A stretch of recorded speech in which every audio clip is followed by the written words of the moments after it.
Salve, salve, gente amiga da bola! Estamos chegando aí com mais um programa 7-1, em ritmo de marchinha, ó!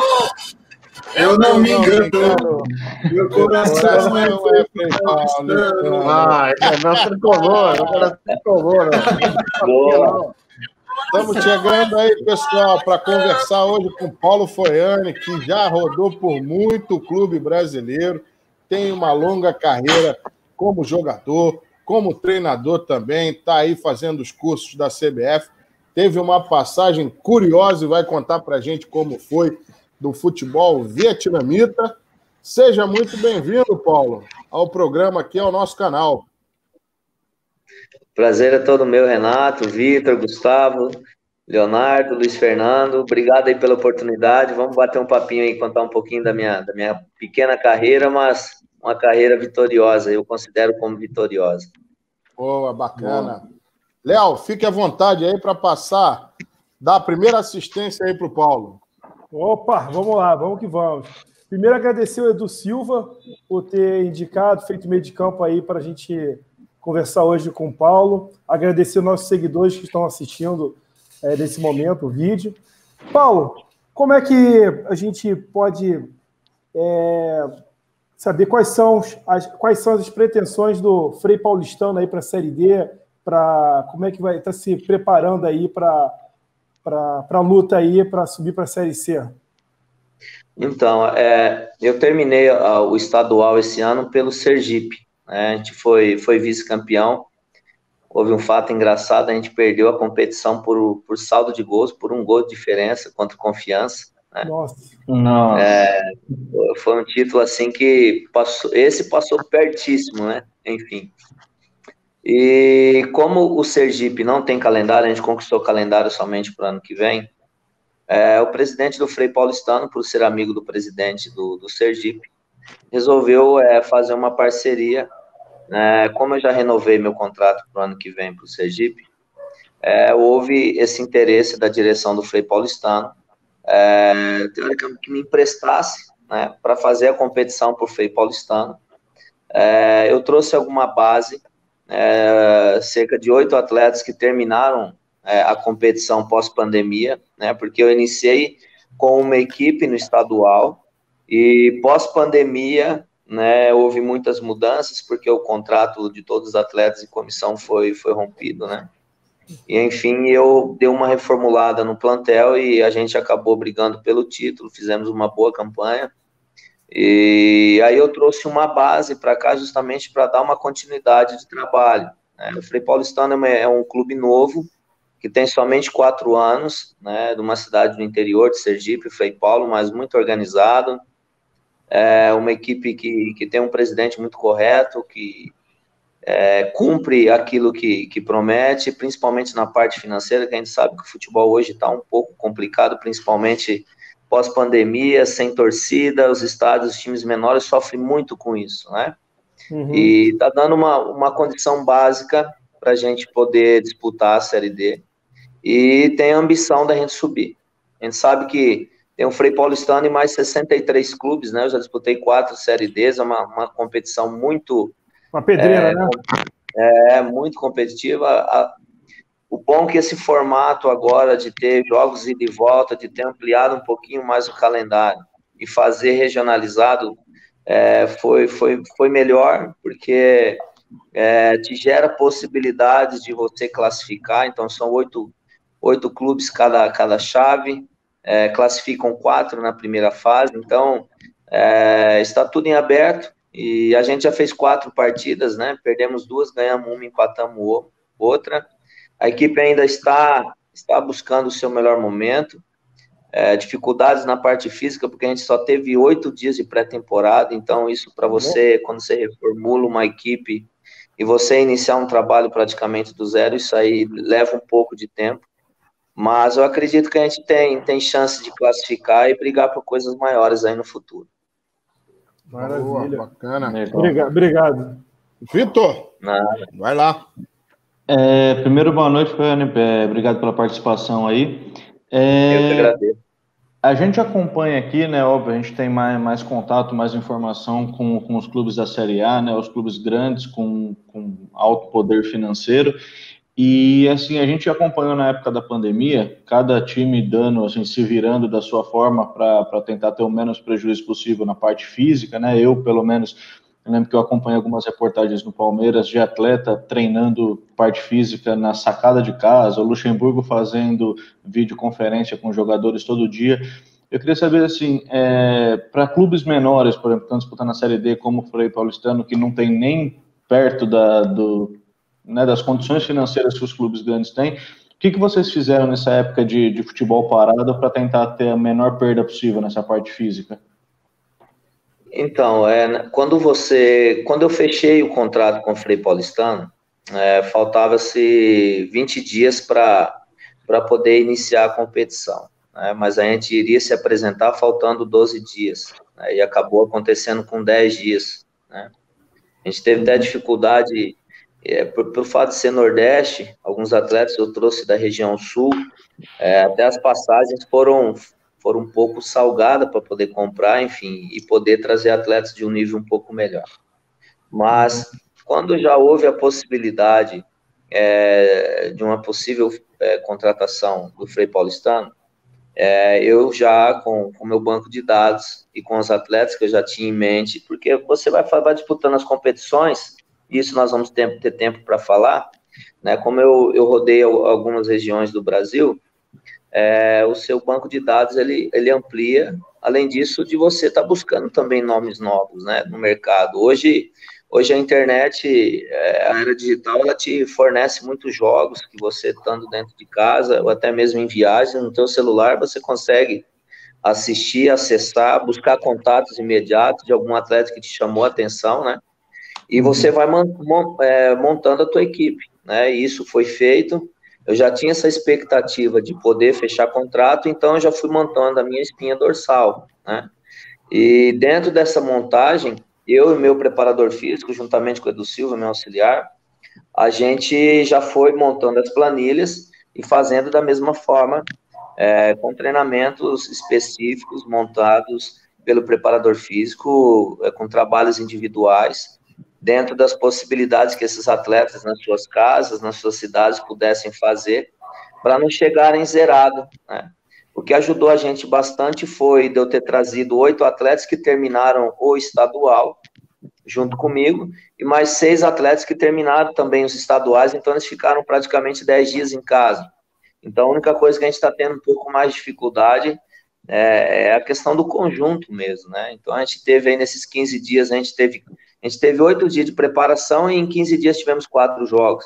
Então, nos fechamos ainda um mês de trabalho, então a equipe está se conhecendo, né? Eu tomei somente 2 gols, então a minha maior preocupação foi, primeiro, dar uma organização defensiva para a minha equipe, né?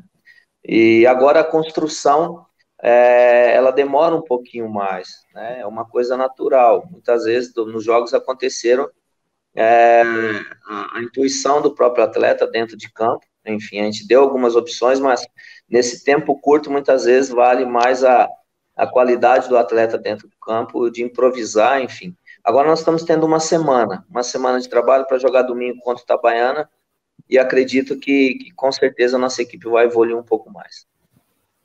Boa.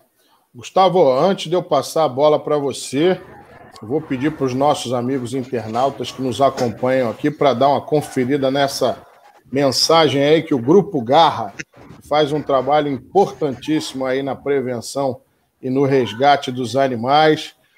Dá uma olhada aí, pessoal, porque é uma instituição muito séria e que trabalha de maneira muito correta aí no resgate aos nossos amigos pets.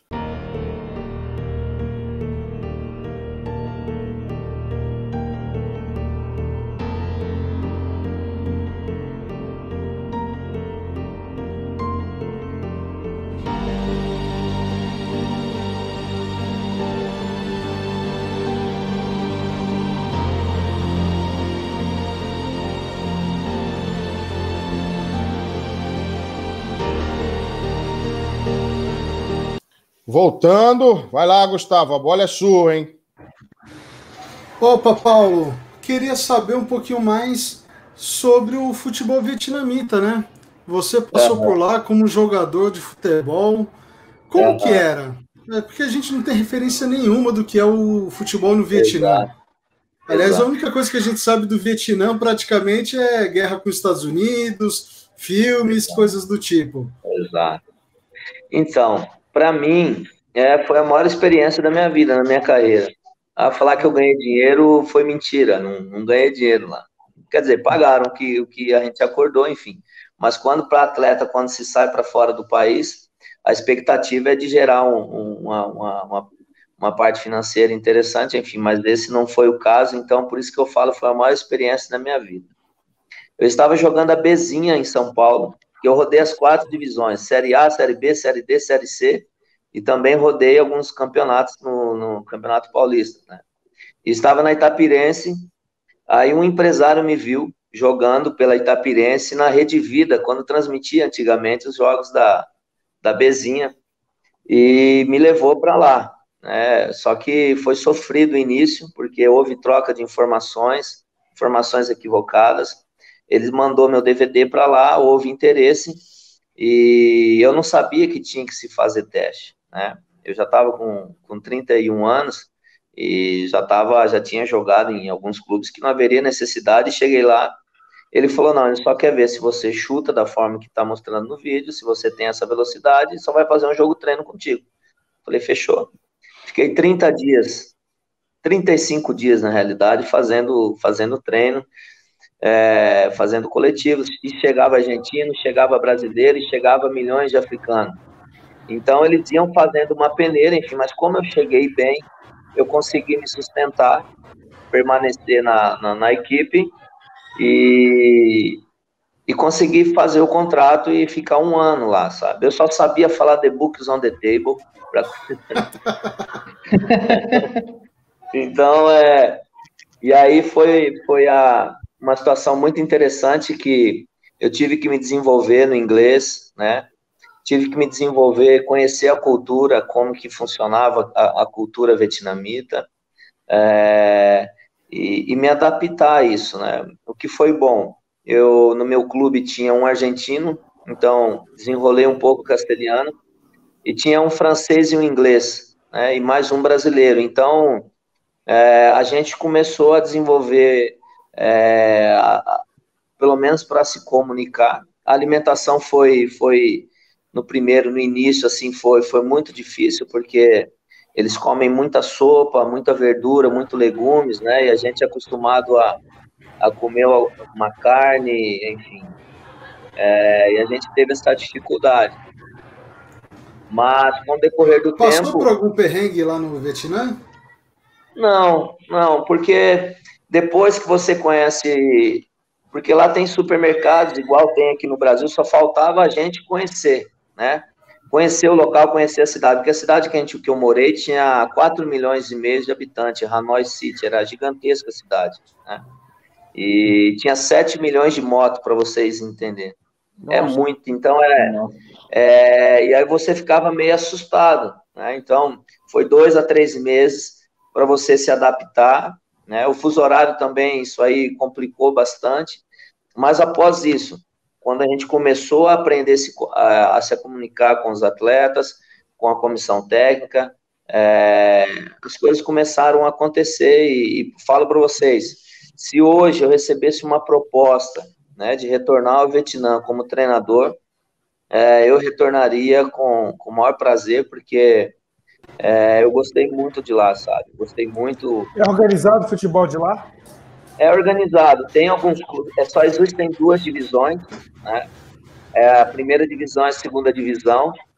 O país, na realidade, para você cruzar ele de ponte aérea, que é Hanoi, a Saigon, são 2 horas de voo, então é um país pequeno. Tem as cidades menores que ainda não se desenvolveram pós-guerra, mas as capitais, elas se subdesenvolvem e em questão de meses você vê prédios gigantescos que você passa hoje, você está vendo ele em construção. Se você passa daqui 2 meses, o prédio já está pronto. É um povo assim que trabalha muito, sabe?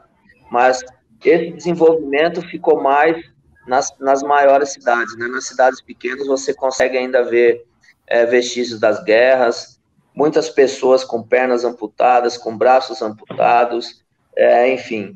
Mas é um povo muito, muito hostil, sabe? Eu gostei muito de lá, a gente foi muito, muito bem recebido. Eles gostam demais dos estrangeiros lá, sabe? Então, é como eu te falei, tem muito brasileiro, né? Por incrível que pareça, tem...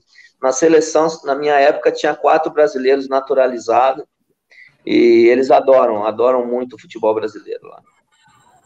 Boa, bacana. Vai, Luiz. Paulo, vou fazer 2 perguntinhas. Aí você me fala. A primeira é o seguinte: jogou no Guarani em 2002. Certo. O técnico era o Jair Terni.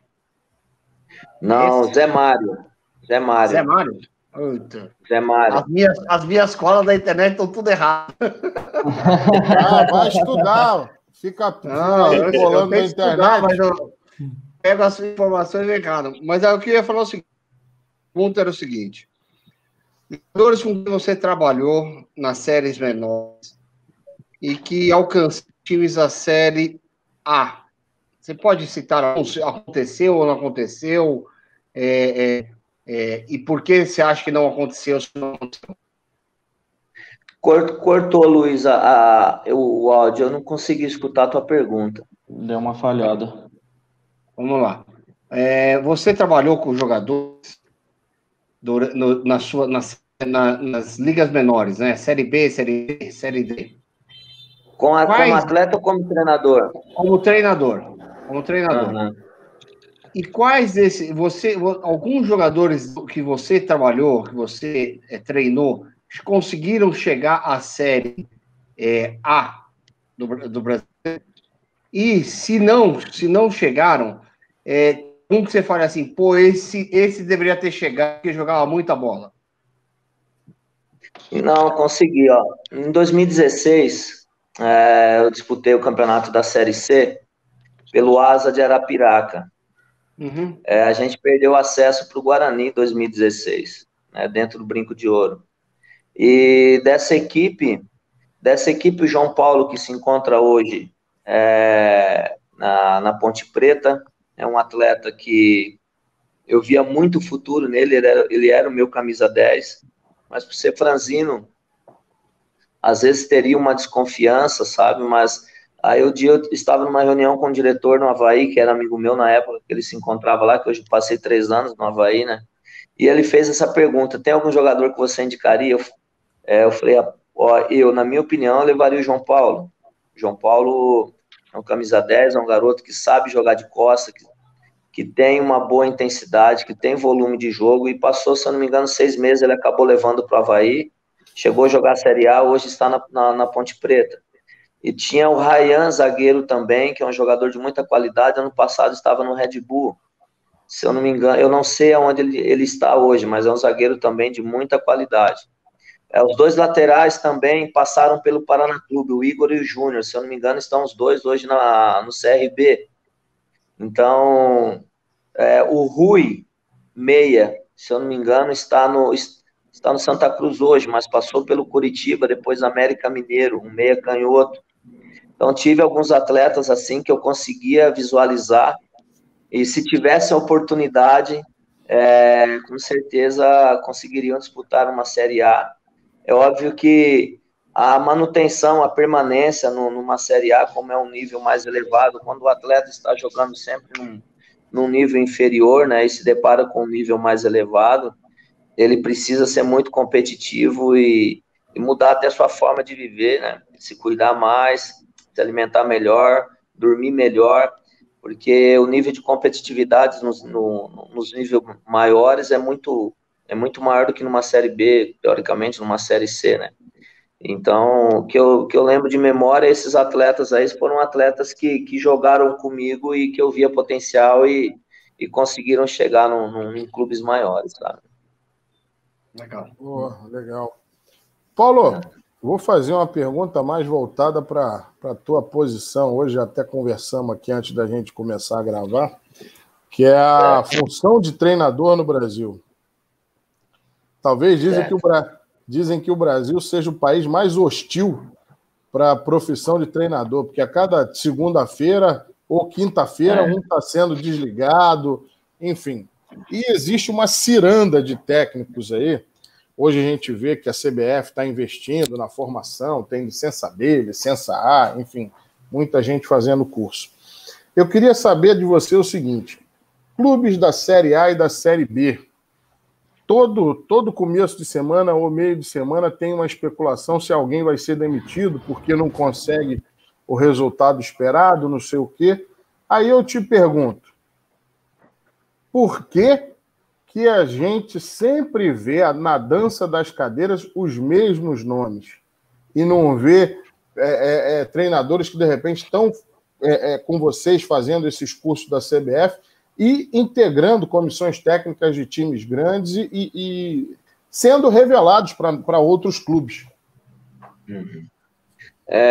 Eu vejo, falando a respeito do curso, Renato, eu acho que foi uma das coisas mais importantes, eu acho que a CBF hoje criou. É óbvio que tem um custo elevado, mas eu falo para você, eu aprendi muitas coisas lá. E falo para ti, não, às vezes, nem tanto no teor do curso, mas mais no café, no jantar, no diálogo com os companheiros mais experientes. Eu falo por mim, por ser jovem, tá aí há 8 anos, há 7 anos como treinador. Então, acho que foi muito válido. E também para te dar uma credencial para você poder trabalhar, né? Então, eu acho que os cursos foram importantes. Eu penso assim, eu vejo, analiso, acontece algumas vezes, alguns treinadores terem oportunidade um pouco mais rápido, né, em alguns clubes, às vezes sem ter feito algum trabalho ou na base, ou algum trabalho posterior em alguns clubes, né, para poder fazer, por ter merecimento em estar trabalhando numa Série A, numa Série B. Em que sentido eu te falo? Muitas vezes você vê, nós como treinadores, eu preciso ter a minha licença, ter a minha credencial para poder trabalhar numa Série A. O mínimo eu tenho que ter a licença A, né? Isso eu tirei. Mas muitas vezes acontece o quê? Um auxiliar que é da casa, que começou ali, ou alguém levou para dentro do clube, quando o treinador é demitido, e muitas vezes há até o dedo, às vezes, dessa pessoa dentro do clube, para justamente tirar o treinador. Em situações a gente já viu internamente, a gente consegue ver, não vale a pena estar expondo isso, né? E essa pessoa começa a trabalhar já numa Série A, às vezes sem a licença, né? E dentro desse trabalho, há um favorecimento para essa pessoa, para esse treinador que está ali, vamos supor, 5 meses no clube e já está comandando uma Série A. E aí vai da estrela dele, vai do trabalho dele poder conseguir desempenhar um bom trabalho para poder dar continuidade na profissão, mas muitas vezes isso não acontece, né? A questão das trocas de treinadores como eu falei no início da entrevista, eu acredito muito na questão de merecimento. Acredito que a maioria dos treinadores hoje estão na Série A, fizeram algum trabalho, né, que foi chamado a atenção, mas se a gente for avaliar quantos treinadores existem no Brasil, né? São muitos treinadores jovens, muitos treinadores numa média idade, outros que já com trabalhos interessantes em alguns clubes, mas na Série A a gente só tem 20 equipes, né? Na Série B só 20 equipes, né? Então, nessas duas divisões, são 40 treinadores que têm a garantia de poder trabalhar, né? O mediatismo é cultural, né? O mediatismo, a gente vive num futebol que é mediatismo, né? É mediatista, na realidade, né? Quando você... isso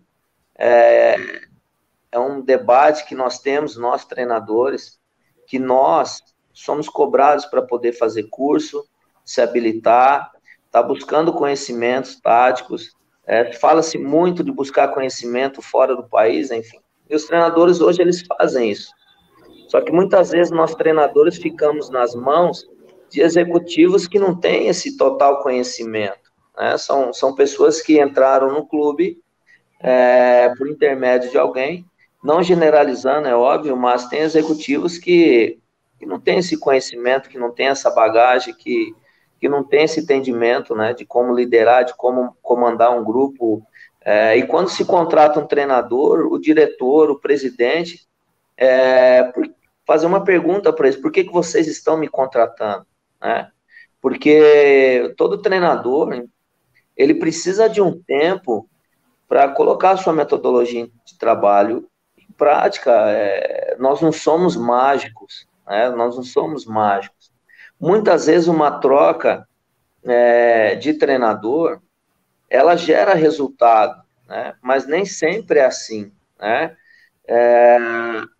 Muitas vezes há uma troca de treinador e está com o mesmo grupo e se dá um up, se dá uma mudança, né? Porque é mais fácil você mexer numa peça, que é o treinador, do que você mexer em 10, 12 atletas que têm o seu contrato blindado, às vezes com uma multa, com uma cláusula alta, né?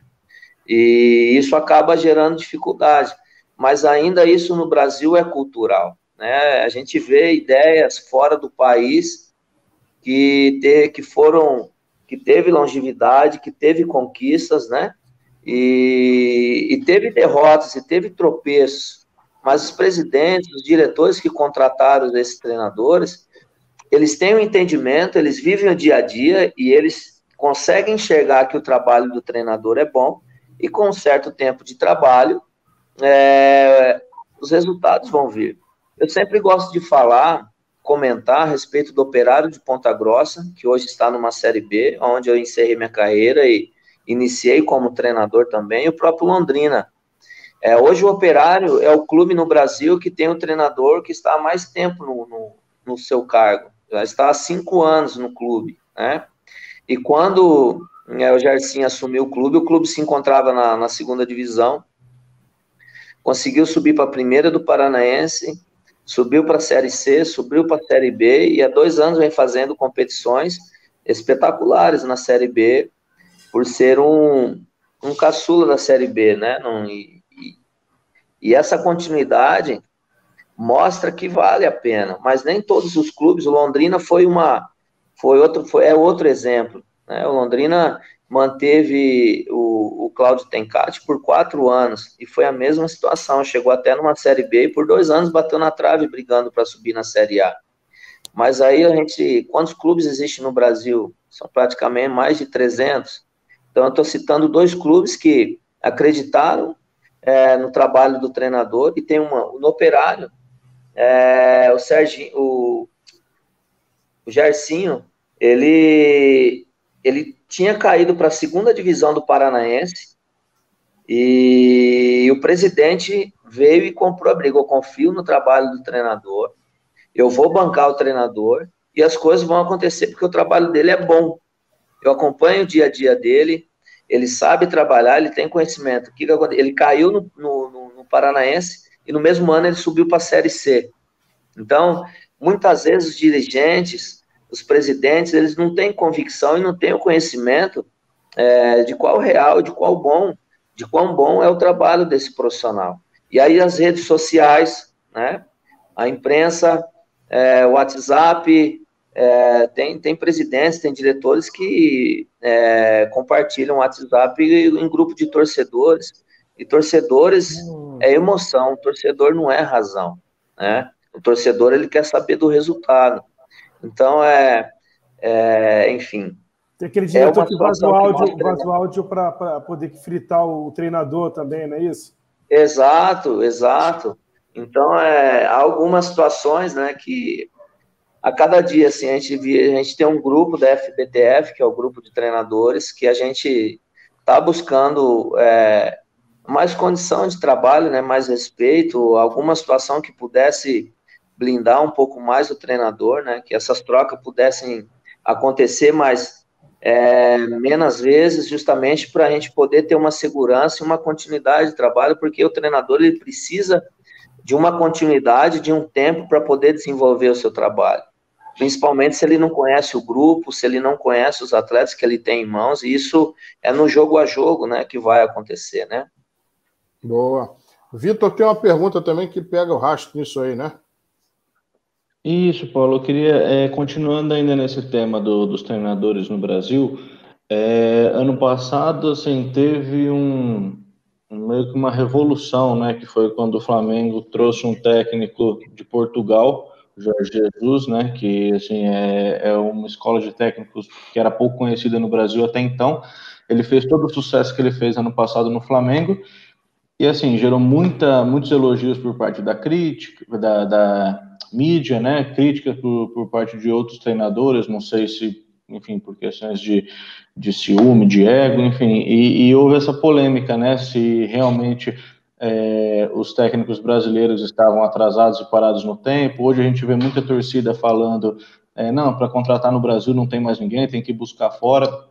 Eu queria saber a sua opinião hoje, como que é para você essa questão da chegada de mais técnicos estrangeiros no Brasil, se é uma coisa válida, se a gente tem mais o que aprender com eles, ou se eles são superestimados, como que é essa questão dessa escola de outros países chegando no Brasil? Assim, que o Jorge Jesus chegou no Flamengo e ele fez acontecer, isso é fato, não tem como esconder, né? Você via um Flamengo jogar. Acredito que muitos treinadores, como eu também, eu parava para poder ver o nível de intensidade que foi colocado, que o Flamengo colocava em cima dos seus adversários, era uma loucura, né? E não era um jogo, né? O ritmo alucinante era imposto em todos os jogos, né? Só que são N fatores que fazem isso acontecer, né? Os atletas que você tem em mãos, né? O lastro físico desses atletas. Atletas que vêm, a maioria estavam em escola europeia, acostumado com o ritmo de trabalho. O Flamengo ele conseguiu montar uma equipe que, com certeza, não falo qualquer treinador, esse é um fator importante dizer, mas teria grande facilidade de poder brigar pelo título. O que me chamou a atenção mais, no Jorge Jesus foi o controle e a gestão perante o grupo, porque além dele ter 11 jogadores de qualidade, ele tinha muitas estrelas que vieram contratadas e ficar no banco, e você controlar o ego desses atletas, porque todos querem jogar. Ele não fazia rodízio, ele mantia até o atleta ir no limite, e você conseguir gerir isso não é fácil, e isso ele fez e fez muito bem. Ele conseguiu gerir esse elenco e conseguiu mostrar um futebol de alta intensidade. Haja visto que foi isso que fez o Flamengo ser campeão. Mas vale ressaltar, alguns treinadores com grupos inferiores, com o valor salarial de investimento menores, eu gosto de falar muito do trabalho do Renato no Grêmio, que foi um baita trabalho que ele fez, e bateu de frente com o Flamengo, Enfim, o treinador que estava no Santos, hoje está no Atlético Mineiro, argentino também. Acredito que o trabalho dele pode-se dizer que foi mais intenso, e para mim, eu acho que para muitos treinadores, muito mais valorizado do que o Jorge Jesus, praticamente.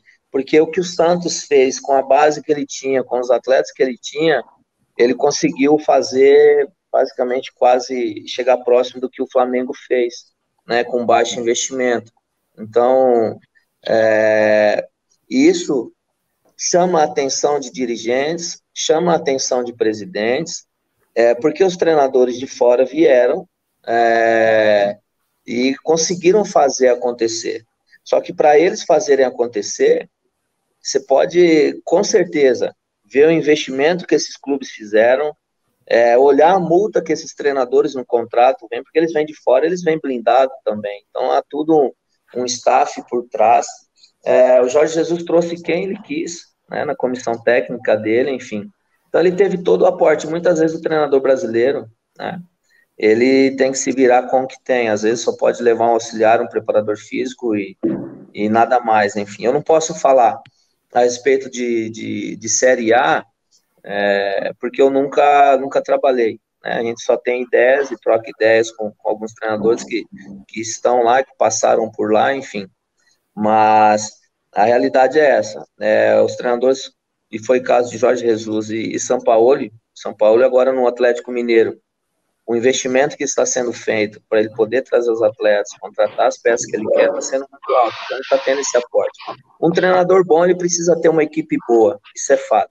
Agora, o que vale ressaltar é que o que o Jorge Jesus fez, né, diante do Flamengo é de aplaudir, principalmente na questão, no quesito de gestão. Eu acho que a gestão dele foi muito, muito interessante. Paulo, você como técnico, a gente sabe que vários técnicos observam o trabalho de outros profissionais mais antigos, de outros times, e pegam algumas ideias e se inspiram muito naquelas ideias desses técnicos. Quem foram os técnicos que você olhou e falou, pô, esse negócio é bom, eu vou seguir por esse lado, eu vou seguir essa linha de treinamento? Quem foram esses? Então, Luiz, assim, eu acho que cada treinador, ele tem o teu modelo de jogo, ele tem o teu trabalho desenvolvido e ele tem convicção naquilo que ele acredita. Eu acho que cada um tem a sua identidade, né? Uhum. Mas no início da minha carreira como técnico, eu fiz estágio, né? E eu gostei muito do Dorival Júnior, a forma dele gerir, a forma dele trabalhar. Eu me identifiquei. Eu era auxiliar de um treinador na época, quando estava começando, e ele era um treinador muito, muito ríspido, muito duro, né? E não condizia com a minha forma de pensar. Os trabalhos de campo muito bom, sabe? A metodologia de trabalho muito boa, muito, muito interessante, mas a forma dele gerir não batia com aquilo que eu imaginava, e isso me trouxe uma dúvida. Você está naquela fase de transição, atleta para treinador, e muitas vezes te gera dúvida, né? Qual o caminho a seguir, de que forma que você vai seguir. E após eu fazer um estágio de 15 dias em 2015 com o Dorival Júnior no Santos, ele acabou me dando uma direção de que eu tenho condição de chegar numa Série A da forma que eu imagino, né, conduzir um elenco, uma metodologia e um modelo de gestão que foi compatível com aquilo que eu esperava ser, e eu espero ser. Então, Dorival Júnior, e depois disso, Dorival, eu conheci o Rogério Ceni. Rogério Ceni, isso aí foi o curso que me deu de presente isso. Que cara espetacular. Cara, pois eu tive uma passagem com ele no Fortaleza, né, trocando ideias, às vezes, por telefone, e é um cara que eu falo para vocês que logo estará em situações melhores, né, porque eu vejo muito potencial nele, e são duas pessoas assim que eu admiro muito. Então, eu acho que cada treinador, respondendo a tua pergunta, Luiz, cada treinador ele tem a sua identidade, né? Mas para quem está começando, é muito importante ele fazer um estágio, trocar ideias com treinadores mais experientes, que às vezes aquele raciocínio que você tem, às vezes não é o ideal, né? Não é o norte certo a seguir, ou ao contrário, né? Vai te comprovar, como comprovou para mim, que a forma de gerir e planejamento, em questão de organização, de treinamentos, de trabalho, isso aí você vai buscando evolução, crescendo no dia a dia, né, na prática, né? Mas esse diálogo com um treinador ou outro, com certeza ele vai clarear muito a tua mente e vai te dar uma direção a seguir. Boa. Vai, Léo. Opa. Paulo, queria aproveitar a ocasião para fazer duas perguntas. Uma pegando o gancho nessa informação que você acabou de falar. Como é que é o seu estilo de jogo? O que você privilegia dentro de campo? O que você explora dos seus jogadores em campo? Você privilegia a posse de bola, de repente contra-ataque, uma intensidade? Você é daquele estilo de treinador que é mais acolhedor, que é estilo paizão, ou então é aquele que exige mais do jogador, sem perder, claro, a sua autoridade, ou então, enfim, tem alguma outra característica que de repente não tenha perguntado. E a segunda pergunta você teve uma passagem marcante no futebol do sul do país, né? Pelo Marcílio Dias, e agora me foge outro time de Santa Catarina. Você subiu de divisão, foi campeão catarinense e paranaense da segunda e terceira divisão. Como é que tem alguma diferença desse futebol do sul para o do Nordeste? Queria que você falasse um pouco, e também com relação aos outros estados que você passou. Certo. Então, eu gosto muito, hoje, não é que eu gosto, né? Eu acho que o futebol exige muito hoje, força e intensidade, né? Então, eu procuro buscar atletas que se encaixem nessa metodologia, de ter atletas desse nível que consiga mostrar esse nível de rendimento durante os 90 minutos. Só que nos clubes menores que eu trabalhei, dificilmente você consegue sempre levar os atletas que você está mapeando, que vai se encaixar naquele perfil que você almeja. Então, mas o perfil que eu busco para a montagem de uma equipe são perfis de atletas competitivos, né? E isso você consegue identificar assistindo um jogo, informações com treinadores, com auxiliares, né? E isso você consegue identificar, e se você tem a possibilidade, eu gosto de trabalhar com atletas competitivos, né? E que tenha alta intensidade, né? Que sejam jogadores de fibra rápida. E o meu sistema defensivo, eu gosto de trabalhar com atletas que consigam propor um jogo, que tenham uma boa construção, que além de ser zagueiros fortes, viris, bom na bola aérea, que hoje o futebol muitas vezes é definido numa bola aérea, mas que também tem uma boa construção de jogo, porque eu gosto de jogar, que a minha equipe joga um futebol bonito, um futebol com transição e velocidade, com um bom toque de bola, né?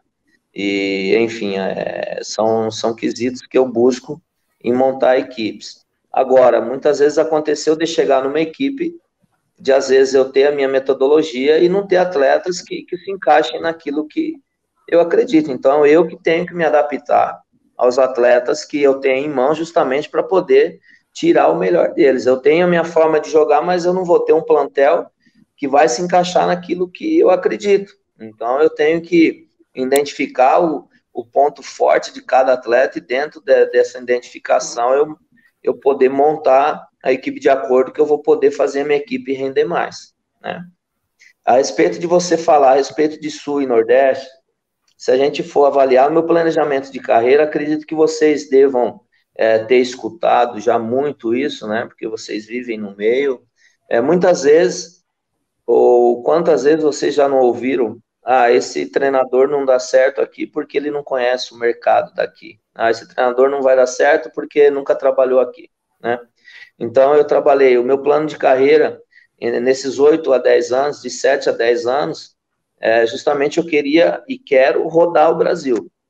Rodar o Brasil para conhecer novas culturas, novos perfis de atletas, porque, como tu bem falou, cada região ela tem um produto diferenciado. Então, eu trabalhei no Paraná, trabalhei em Santa Catarina, trabalhei na Bahia em 3 clubes, trabalhei em Minas Gerais, trabalhei no Mato Grosso, trabalhei agora em Sergipe, então já trabalhei em 8 estados, né? Escolas diferentes, né? Isso. E cada estado ele tem a sua característica, o seu perfil, né? E esses 8 estados que eu passei, a maioria eu consegui êxito, né? No Marcílio Dias, eu subi, fui campeão. Ano passado eu trabalhei no Marcílio Dias também na Copa. Eu perdi a final para o Brusque, que hoje é líder da Série C. Perdi nos pênaltis para o Brusque, né? No Cascavel, consegui subir para a primeira divisão, fui campeão. E ano passado cheguei na semifinal do Campeonato Paranaense, né? Então, Santa Catarina e Paraná são características parecidas. No Mato Grosso, eu fui para o Sinop, um time totalmente desconhecido, consegui eliminar o Luverdense, na semifinal, que o Luverdense estava na Série B, se eu não me engano, 2018, e a gente perdeu a final para o Cuiabá, que acabou sendo campeão da Série C, mas a gente conquistou vaga na Copa do Brasil, vaga na Série D. No Asa de Arapiraca, eu fui para Alagoas. Para Alagoas eu cheguei a brigar com o Guarani para subir, né, para ter o acesso. Enfim, no Sergipe esse ano a gente perdeu a final, né, recebi o prêmio de melhor treinador da competição, enfim. Então, como plano de carreira, para mim está sendo importantíssimo, além de eu conhecer novas culturas, né, ter esse entendimento. É óbvio que a questão estrutural aqui para cima no Nordeste é um pouco diferente na região Sul, né? Ainda se encontra um pouco atrasado em questão de estrutura mesmo, né? Mas com o decorrer do tempo, você, num diálogo, o presidente, você tendo a confiança do diretor, de um presidente, eles vão entendendo o que é necessário, enfim, e as coisas vão acontecendo. Mas para mim está sendo muito importante, porque meu banco de dados aumentou, consegui ampliar muito o network com dirigentes, com presidentes, e para mim está sendo muito produtivo, né? O máximo que eu cheguei foi disputar uma Série C, né, pelo Asa e pelo Boa Esportes ano passado, né, como treinador. Então, estou almejando chegar numa Série B, brigar para chegar numa Série A, e isso são passos, às vezes lentos, mas que toda essa bagagem que eu estou conquistando em trabalhar em várias regiões está me dando um alicerce muito bom porque o treinador ele gira muito, né? Então, quando houver essas trocas, eu vou chegar nos estados e não vou ter dificuldade tanto em me adaptar pelo fato de estar rodando bastante, né, no meu início de carreira, né? Boa. Gustavo. Paulo, eu escutei recentemente uma análise bastante interessante do Dorival Júnior, que você conhece muito bem, e ele comentando sobre a qualidade técnica dos jogadores, né? E no meio da análise ele diz que 40% dos jogadores de Série A deveriam estar na B, que 40% dos jogadores de Série B deveriam estar na C.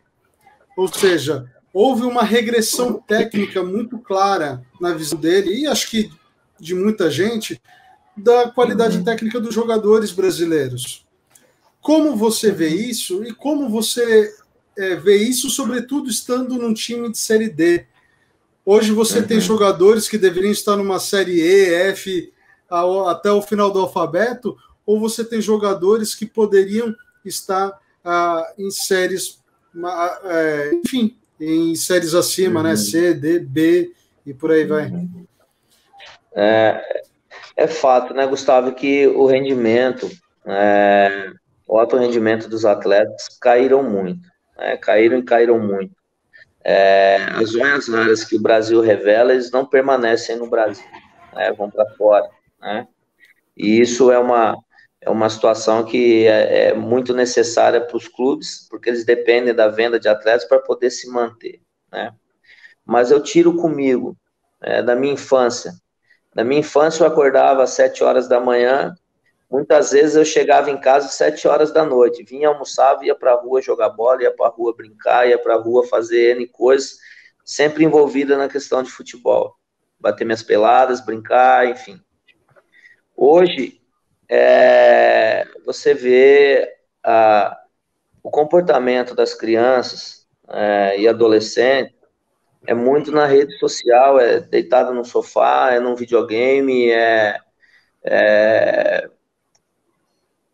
não existe mais aquelas brincadeiras de rua, aquelas peladas, aqueles joguinhos que te davam a condição, que te davam a condição de improviso, que te davam uma habilidade extra, porque quando você pegava uma base do clube, você só era lapidado, mas o básico você tinha.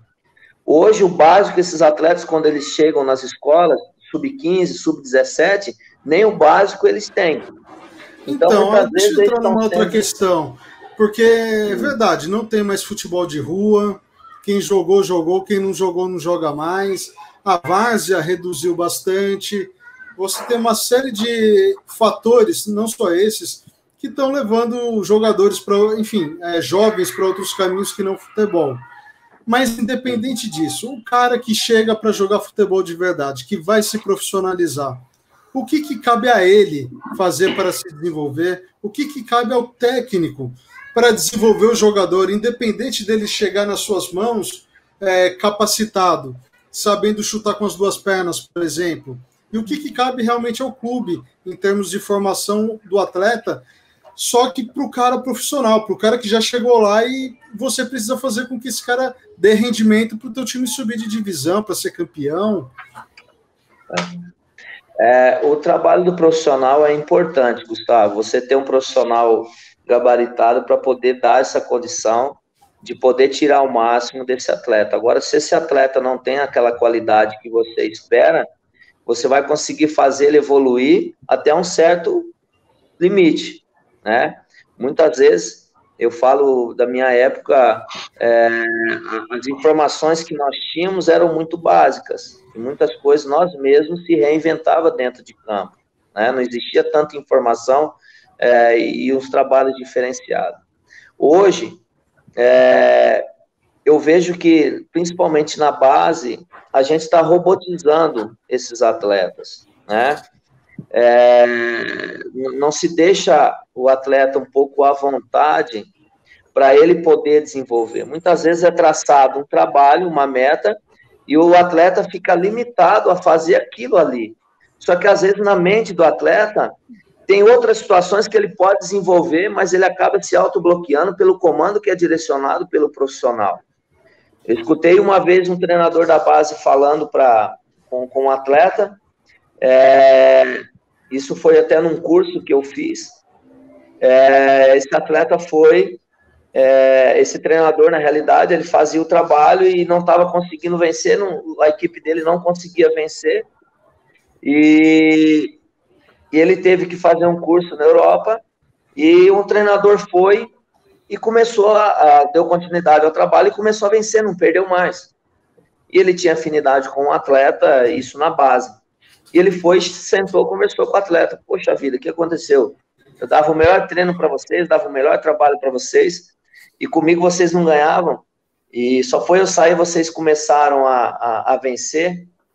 Aí a resposta do atleta para ele: professor, você ensinava a gente a jogar, você direcionava a gente a jogar, mas esse treinador que está aqui hoje, ele deixava a gente jogar, ele ensinou esse treinador que estava, ele ensinava o caminho, mas ele não liberava o atleta às vezes para poder fazer algo a mais, e esse treinador chegou, além de aproveitar o trabalho que ele tinha feito, ele deixou os atletas um pouco mais à vontade. Explorou a criatividade, né? Oi? Explorou a criatividade do atleta, né? Explorou a criatividade. Muitas vezes isso eu falo até por mim, às vezes a gente quer tanto que o atleta desenvolva uma situação num determinado jogo, numa determinada partida, e às vezes ele pode fazer até mais daquilo que você está imaginando que ele possa fazer. Mas para o atleta, um recado que eu vejo, uma situação que eu acho, viu, Gustavo?